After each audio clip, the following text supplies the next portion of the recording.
सिज रोज़ उभरे थो ऐं रोज़ लहे थो, पर 31 डिसंबर जी शाम जेको सिज लहे थो इहो असां सभिनी लाइ ख़ासि हूंदो आहे। उन समय असांजे ज़हननि ते सॼे साल जो नक्शो तरी अचे थो त साल कीअं गुज़रियो। साल 2022 आम माण्हुनि जो ऐं वापारियुनि जो कीअं गुज़रियो। अचो त संदन वाताई संदन वीचार ॿुधूं। हिन साल में जेतिरी कारोबारी हिसाब सां ओतिरी सेल न, हिन महीने में आमदनी एतिरी न आहे थी। माण्हू ख़ुदकशियुनि ते लही विया आहिनि, माण्हू बेरोज़गारी खां तंग थी विया आहिनि। जा माण्हू तव्हां वञो सामनो यूटिलिटी स्टोर आहे त माण्हू कतार में अटो था वठनि, माना उहो बि गवर्नमेंट रुकी टीवी ते ॾिए पई पर ॾिए न पई। जहिड़ो साल ही गुज़रियो आहे अॻे बि असांखे हिननि मां का उमेद कान थी लॻे। 16,000 पगार आहे, 4800 रुपया मण अटे जो आहे। ग़रीब आवाम जे मथां थोरो रहम कनि, कुझु सस्ताई कनि, जेको आहे गुज़ारो थिए। पगारूं त असांजूं वधनि कोन थियूं।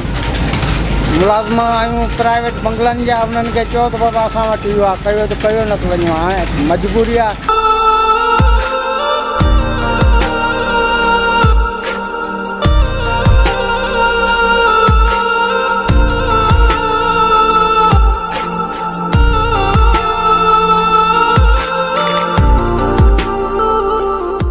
रोज़ जीऊं था, रोज़ मरूं था।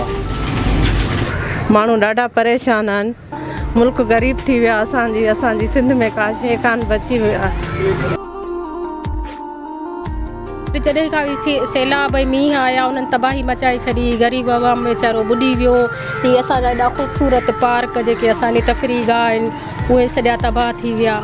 ऐं हुकूमत बि इंतिहाई परेशान आहिनि, महांगाई जो दौरु आहे, सभु माण्हू वीचारा पोइते पइजी विया आहिनि। गवर्नमेंट सर्वेंट या प्राइवेट वरी बि ज़िंदगी चङी गुज़ारे था सघनि, पर ग़रीब वीचारा बिल्कुलु काफ़ी त मरी विया आहिनि, काफ़ी मरण वारा। पाण आणियो उहे ई ख़ुशियूं जीअं पोयनि सालनि में हूंदी, सस्ता आहे पर माण्हू ख़ुशि हूंदा, जेतिरो रोज़गार हूंदो उन मां पूरत पइजी वेंदी। हाणे इंतिहाई सभु परेशान आहे। तफ़रीह गाह में बि ॾिसो था सफ़ा सन्नाटो लॻो पियो आहे। वजह इहा ई आहे। 2022 जो जेको हींअर सिज जी पुॼाणी आहे, असां हमेशह वेंदा आहियूं जामशोरे ते, पर अॼु सोचियोसीं त हीअ जेको दरिया जेको असांजा सॼा बड़बांग थी विया आहिनि, असीं वरी पंहिंजे मारवड़ न था वञूं, जॾहिं मिसकिननि न था वञूं। सॼो साल असांजो क्राइसिस में गुज़रियो आहे। उन जे लाइ असांजी दाऊं ऐं ॿियो नौजवान खंभे गुम करणु, उहे ॾुख दर्द, ऐं तंहिंखां पोइ असांजा नौजवान हिकिड़नि धारियुनि जे हथां क़तल थी कराची में, उहे माण्हुनि जूं जोलियूं ख़ाली थियूं। ॿोॾि कुदरती न हुई, हीअ चवनि था बाबा कुदरती हो, त हिननि खे ज़बरदस्ती ॿोड़ियो वियो। ऐं अॼु ॾींहं ताईं हुननि जे ॻोठनि मां पाणी शहरनि मां न निकितो आहे। सीअ में बचा खणियो बंधनि ते वेठा आहिनि, ऐं जुगियुनि में खुलींदा आसमाननि जे हेठि जो हुकुमरान तबिको जेको आहे, जंहिंखे डॉलरनि में करोड़नि डॉलर सॼी दुनिया मां इमदाद मिली आहे। ऐं जॾहिं असां ॿुधोसीं त सॼी एयरपोर्ट जेका हुई उन्हनि ते गुंजाइश ई कान हुई, एॾियूं इमदादूं आयूं। इहो पुछण जो हक़ था रखूं हुकुमराननि खां त केॾां वियूं इमदादूं। साल गुज़री वियो त तमामु घणो क्राइसिस जो साल हो सॼे मुल्क जे लाइ, ख़ुसूसन सिंध में को फ्लड्स जी सूरत हाल थी जेका अॼु ॾींहं ताईं पाण खे ख़बर आहे त कंट्रोल खां ॿाहिरि आहे। हेतिरी एड आई उहा केॾां वई का ख़बर कोन्हे। पंहिंजा माण्हू जेके सिंध जा आहिनि उहे डिस्प्लेस्ड आहिनि, एतिरा नवां ॿार पैदा थिया उहे बीमारियुनि जो शिकार आहिनि। प्रेगनेंट औरतूं ऐं उन्हनि ॿारनि में कॉम्प्लिकेशन्स आहिनि, उन्हनि औरतुनि में जेका कुदरती आफ़त अचणी हुई सा अची वई।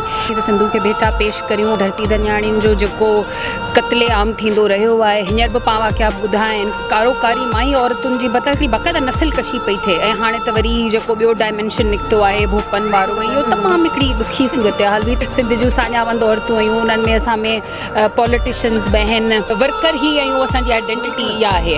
त असां चयो त असीं छो न हिते अचूं ऐं पंहिंजे नए साल जा रेज़ोल्यूशन्स, असांखे डिमोरलाइज़ कोन्हे थियणो। जीअं असीं अख़लाक़ी तरह सां हेठि थी वियासीं, तव्हांखे ख़बर आहे त पाणखे फाइनेंशियल चैलेंजिस बि रहिया, पॉलिटिकल चैलेंजिस बि थियनि था, त असीं हिक ॿिए जी आस ॿधायूं हूंदो आहे न, ताकी असीं डिमोरलाइज़ न थियूं ऐं नए जोश जज़्बे सां जेको आहे पंहिंजे लाइ, पंहिंजी औरतुनि जे लाइ, पंहिंजी सिंध जे लाइ। असां जेके सिंधियाणियूं आहिनि, जेके छोकिरियूं आहिनि, सोशलाइज़ वधीक आहिनि। जिस तरह सैलाब आए और जिस तरह लोग हर्ड हुए बेचारे, अभी तक उनके मकानात नहीं बने। सिंध में बहुत ज़्यादा परेशान है सिंध के लोग। नया साल, ये जो साल हमने गुजारा, ये तो जैसे भी हमने गुजारा अल्लाह का शुक्र है फिर भी, लेकिन हम अल्लाह की ज़ात से उम्मीद करते हैं कि अब जो हमारा नया साल आए वो भरपूर क्या खुशियों को साथ लाए और हमारा मुल्क तरक्की करे, हमारा सिंध तरक्की करे। साल त असां ॾाढो ॾुखियो गुज़ारियो आहे, हार्डली सर्वाइव कयो आहे असां हिते। असां वटि हिते स्कूल असांजा तबाह थी विया, लिटरेसी रेट न बचियो आहे, असां वटि अस्पतालूं तबाह थियूं आहिनि, गवर्नमेंट लुक आफ्टर न पई करे। जंगल जो कानून आहे असांजे स्पेशली सिंध में त, 3 सूबनि में त अञा बि में बि हुजे असांखे ख़बर न आहे, पर सिंध में त बिल्कुलु असांखे माना पोइते कयो आहे। असांजा माण्हू जेके आहिनि न पेड इम्प्लाई थी बीठा आहिनि, अलाए कंहिंजा। हाणे असीं नालो वठंदासीं त थी सघे थो असीं वरी मीडिया ते बि न अची सघूं। असांखे जेका पहिरीं असांजी पोजीशन हुई पाकिस्तान खां पहिरीं 47 में, उहा बि हाणे न रही आहे। असीं सफ़ा वञूं पिया, एंड थियण पिया वञूं। असां ते हिकिड़ो त अॻवाननि जी लोध मुसलत कई पई वञे, ऐं उन्हनि खे जॾहिं त सुप्रीम कोर्ट बि चई छॾियो आहे त हिननि खे तव्हां नेशनलाइज़ न करियो, हिते CNICs न ॾियो, उन बावजूद बि हिते